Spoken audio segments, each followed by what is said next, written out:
आप देख रहे हैं जनमत जंक्शन। नमस्कार, जनमत जंक्शन के साथ आपसे मुखातिब हूं मैं असित नाथ।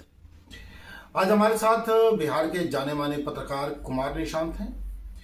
कुमार निशांत का अनुभव कई बड़े अखबार का रहा है और अभी भी एक देश के एक बड़े अखबार के लिए बिहार में काम कर रहे हैं। बिहार की राजनीति पर इनकी पैनी निगाह भी होती है। निशांत जी, बिहार की राजनीति में वैसे तो कुछ बहुत बड़ा चेंज होता दिख नहीं रहा है, लेकिन हाँ, कुछ नए नए लोग हमेशा आते रहते हैं। जैसे कुछ दिन पहले साहनी जी आए, उन्होंने अपनी एक पार्टी बनाई।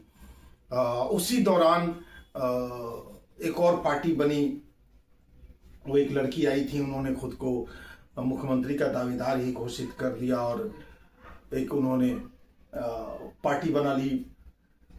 उसके बाद फिर जो खुद को बहुत बड़ा रणनीतिकार कहते हैं प्रशांत किशोर, वो चुनावी मैदान में उतरे। उन्होंने भी अपनी पार्टी बनाई, बाई इलेक्शन में गए, 4 उम्मीदवार उतार दिए, 4 में 3 की जमानत जब्त हो गई। अब फिर वो कह रहे हैं कि 243 के 243 सीटों पर उम्मीदवार उतारेंगे। तो क्या कुछ राजनीति बदलेगी बिहार की? अब तो उनकी मर्जी है, वो 243 सीटों पर लड़े, लेकिन जिस तरह से अभी उनको उपचुनाव में मेरे ख्याल से नहीं आना चाहिए था। उनको पहले पूरी तैयारी करनी थी, मेहनत भी किए, लोगों के बीच गए भी, काफी अच्छा भी कर रहे थे। लेकिन जैसा मुझे लगता है कि उन्हें उपचुनाव में नहीं आना चाहिए था। रही बात 243 सीटों पर चुनाव लड़ने की, तो अगर प्रशांत किशोर को लगता है कि मेरी तैयारी 243 सीटों पर है तो वो निश्चित लड़े। लोकतंत्र में तो भाई इसके पहले कुछ बड़े नामों की मैं चर्चा कर ले रहा हूं। जैसे पप्पू यादव जी ने भी अपनी एक पार्टी बनाई थी, जन अधिकार पार्टी, जिसका बाद में उन्होंने कांग्रेस में विलय किया। पप्पू यादव ने भी काफी मेहनत की, हर जगह अपने उम्मीदवार भी उतारे, लेकिन जीत तो छोड़िए, उनके आप कह सकते हैं कि ज्यादातर उम्मीदवारों की जमानत जब्त हो गई, इक्का दुक्का लोगों की जमानत बची। उसके बाद प्लूरल्स पार्टी एक बनी, पुष्पम प्रिया ने भी अपनी पार्टी बनाई। इन सब का जो हश्र हुआ, क्या कुछ वैसा ही जनसुराज का होने जा रहा है? कमोबेशी जनसुराज का भी वैसा ही होगा, लेकिन जैसे कि पार्टियों में तो पार्टी का असर होता ही है, लेकिन बहुत जगह आपने देखा होगा आसिफ जी कि कैंडिडेट पर भी डिपेंड करता है। हाँ। तो हो सकता है कि जनसुराज के 2-4 कैंडिडेट आ जाएं एमएलए के चुनाव में, वो अपने बूते आ जाएं। हाँ। क्योंकि मान लीजिए कि उदाहरण के तौर पर कोई मजबूत कैंडिडेट कहीं से खड़ा हो जाता है, तो सामने वाली पार्टी कोई भी हो, लोग तो मजबूत कैंडिडेट को वोट देंगे। मजबूत इन सेंस दबंग नहीं, जिसका सामाजिक आधार है, जिनका सरोकार हो। हाँ। तो उस तरह से उनका सीट आ सकता है। लेकिन रही बात वो बीजेपी, जेडीयू या किसी को नुकसान पहुंचा पाएंगे, ऐसा मुझे नहीं लगता है। देखिए, जहां तक मैं समझ पा रहा हूं कि 2025 का मुकाबला बड़ा दो तरफा होने जा रहा है, एनडीए और इंडी गठबंधन। क्या इसमें बीच के किसी तीसरे को कहीं कोई अवसर मिल सकता है? कुछ लोग वोटकटवा बन सकते हैं, लेकिन मुकाबला तो बड़ा सीधा दिख रहा है। मुकाबला तो भाई मतलब साफ साफ अगर कह लें बिहार में तो नीतीश जी और तेजस्वी जी में, जो मेरा मानना है। फिलहाल तो अभी नीतीश चेहरा है, अब आगे क्या करेगा लोग, ये तो कहना मुश्किल है। मतलब एनडीए और इंडी का सीधा मुकाबला है, किसी तीसरे की कोई गुंजाइश नहीं है, नहीं दिखती। मेरा मानना है ऐसा, नहीं दिखती है। और इस बार जो मुकाबला है वो मुकाबला होगा, नहीं कि एक पक्षीय कहीं से रिजल्ट आ रहा है, ऐसा नहीं है। इंडी गठबंधन के भी जो नेता हैं वो भी मुझे नहीं लगता है कि वो बहुत कमजोर साबित होंगे। सीधा मुकाबला दोनों में है। तीसरा आए 2-4 हजार 10,000 वोट किसी का काट ले, किसी को हरा दें, तो भाई इसमें अब तो कुछ नहीं कहा। हाँ, वो तो कहीं भी संभावना रहती है उसकी, कहीं भी उसकी गुंजाइश बनी रहती है। लेकिन एक और प्रश्न ये है कि जिस तरह से दिल्ली के चुनाव के नतीजे हैं, जी, और दिल्ली के चुनाव के नतीजों ने सबको चौंकाया, जी, तो क्या इंडी गठबंधन उन नतीजों के बाद कुछ चौकन्ना होगा, या फिर इंडी गठबंधन उन नतीजों के बाद कुछ अलग रणनीति अख्तियार करेगा बिहार में? इंडी गठबंधन अगर साथ में चुनाव लड़ता है तो एनडीए गठबंधन के लिए जो है वो फाइट तगड़ा होगा। अगर दिल्ली वाली हसर होती है कि कांग्रेस अलग हो जाए तो रिजल्ट दिल्ली की ही तरह होगा बिहार में भी। मतलब भले ही कांग्रेस का अपना बहुत जनाधार न हो, वोट तो काट लेगा, लेकिन वो राजद की लालटेन का तेल निकाल देगा। हाँ, उसका वो लौ बुझा देगा। जैसे कि वहां अरविंद केजरीवाल भी ये भ्रम में पड़ गए थे कि मुझे कोई हराने वाला नहीं है, कांग्रेस रहे या न रहे, मैं ये कर लूंगा वो कर लूंगा, तो अपनी सीट बचा ही नहीं पाए।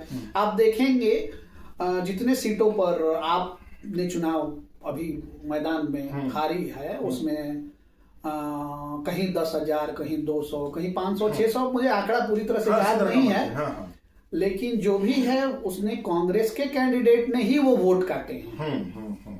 तो वो तो यहाँ भी हो सकता है ना, हो सकता है, क्या है, होगा ही अगर नहीं साथ में लड़ते हैं तो वही होगा। नहीं, जैसे आरजेडी का क्या है कि आरजेडी एक सीमित वोट बैंक की राजनीति करता है। जैसे एक समीकरण है मुस्लिम और यादव, इससे बाहर की राजनीति आरजेडी करता भी नहीं और इससे बाहर के वोटर आरजेडी के साथ है भी नहीं। लेकिन भारतीय जनता पार्टी की राजनीति जिस तरह से आगे बढ़ी, तो भारतीय जनता पार्टी ने उनके यादव वोट में भी सेंध मारा है। अभी जो उपचुनाव हुए, उन उपचुनाव में भी देखा गया कि मुस्लिमों का एक बड़ा तबका भी भाजपा के साथ खड़ा हुआ है। अगर विधानसभा चुनाव में यही स्थिति रह गई तो फिर इस गठबंधन का क्या होगा? फिर से एक बार सवाल करिएगा। मेरा सवाल ये था कि जैसे राजद क्या करता है, बस एक छोटे वोट बैंक की राजनीति है, मुस्लिम और यादव, वो व्यापक समाज की राजनीति नहीं करता। अभी जो उपचुनाव हुए उसमें ये देखा गया कि बड़ी संख्या में यादव भी भाजपा के साथ खड़े दिखे और सीमित संख्या में ही सही, छोटी संख्या में सही, लेकिन मुसलमानों ने भी भाजपा को वोट किया। अगर ये ट्रेंड विधानसभा चुनाव में रहा तो फिर राजद या इंडी गठबंधन का क्या होगा? 100% एनडीए की सरकार बनेगी। वो तो अभी भी उम्मीद है कि बन जाएगी। नहीं, अभी तो थोड़ा फाइट है जी, फाइट है, थोड़ा क्या बहुत फाइट है। तेजस्वी को, मतलब इंडी गठबंधन के नेता तेजस्वी से कोई हमारे व्यक्तिगत सरोकार नहीं है, वो भी अभी कम नहीं है। कल मैं पढ़ रहा था कहीं, कल या परसों जो सर्वे हुआ है उसमें अगर आज चुनाव हो जाए, आज का मतलब आज अभी चुनाव हो जाए तो तेजस्वी की सरकार बनती दिख रही है। अब आप इसमें क्या कहेंगे वसीम जी, आप बताएं। ठीक है, वो अलग अलग लोगों का अलग अलग सर्वे है और मेरा सौभाग्य रहा है कि अलग अलग चैनल की नौकरी करते हुए जी 3 बार तो सर्वे का मैं हिस्सा रहा हूं। जी और एक बार तो बजाबता एक बड़ी टीम को लीड किया है, उसकी पूरी रिपोर्ट बनवाई है, तो वो सब तो मैं जानता हूँ कि सर्वे का क्या क्या मामला है। खैर वो अलग चीज है, वो जो भी होगा, लेकिन जो इनका कोर वोट बैंक है मुस्लिम और यादव, जब वही इनके साथ नहीं खड़ा होगा तो सरकार इनकी कहां से बन जाएगी? हाँ, तो जब वोट ही नहीं मिलेगा, वो अगर वोट बट जाएगा, खास करके बीजेपी को मिल जाता है, तो निश्चित है कि एनडीए की गवर्नमेंट बनेगी। और लालू परिवार पर कई आरोप भी हैं। अभी तो नौकरी के बदले जमीन मामले में सबकी पेशी है। कोर्ट ने थोड़ी कठोरता दिखा दी और चुनाव से पहले जेल भेज दिया परिवार के कुछ सदस्यों को, क्योंकि एक ही परिवार पूरा आरोपी है, वो लालू परिवार। तो फिर क्या होगा? ये कहना सही है कि लालू परिवार पर आरोप है और लालू जी सजा याफ्ता भी हैं। तो मैं आपकी बातों से सहमत हूं कि लालू जी सजा याफ्ता हैं, तो लालू जी तो दोषी हो गए, कोर्ट ने उनको दोषी करार दिया। लेकिन जहां तक रही बात आरोप की, तो आरोप तो असित जी किसी पर भी लगाए जा सकते हैं, हम पर, आप पर, बहुत तरह के केसेज हो सकते हैं। हाँ। और इसके लिए मैं ये नहीं कहता हूं कि वो आरोपी है, जब तक कोर्ट दोषी नहीं किसी को ठहरा इस पर तब तक मैं नहीं समझता हूं कि मतलब ये कहना है कि उनको इसका खामियाजा भुगतना पड़ेगा। लेकिन हाँ, जो लोग भूले नहीं हैं इनकी सरकार को, जैसा कि कथित रूप से जंगल राज कहा जाता है, मैं भी बिहार में हूँ और बहुत दिनों से पत्रकारिता कर रहा हूँ, बहुत दिनों इन सेंस की लगता है कि 96 में मैं पत्रकारिता में आ गया था, आर्यावर्त से शुरू करी थी हमने पत्रकारिता। तो मैं उन दिनों को भी देखा हूँ जिस दिनों बिहार में AK-47 से गोलियां चलती थी तर राजधानी में। और मैं उस समय क्राइम की रिपोर्टिंग की शुरुआत किया था, सीखा करता था, संवाद सूत्र होता था फुलवारी, गर्दनीबाग थाना वगैरह वगैरह से। तो उस समय मैं खबर लिखता था, मजबूरी थी, लिखता क्या था कि गोलियों की तड़तड़ाहट से गूंज उठा कंकड़बाग, फुलवारी, फालाना, जो भी थाना हो। तो उन दिनों आम बात है, तो कुछ लोगों को ये भी याद है।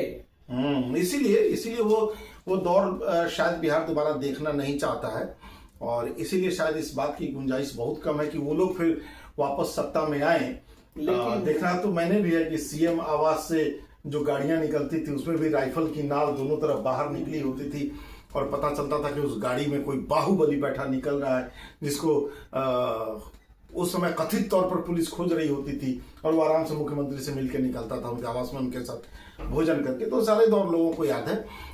कुमार निशान जी से हमारी बात हुई और हमें उम्मीद है कि कुमार निशान जी ने आपकी तरफ से जो प्रश्न पूछे गए उनके जवाब दिए होंगे। बहुत बहुत धन्यवाद आपका कुमार निशान जी हमारे कार्यक्रम में शामिल होने के लिए। नमस्कार।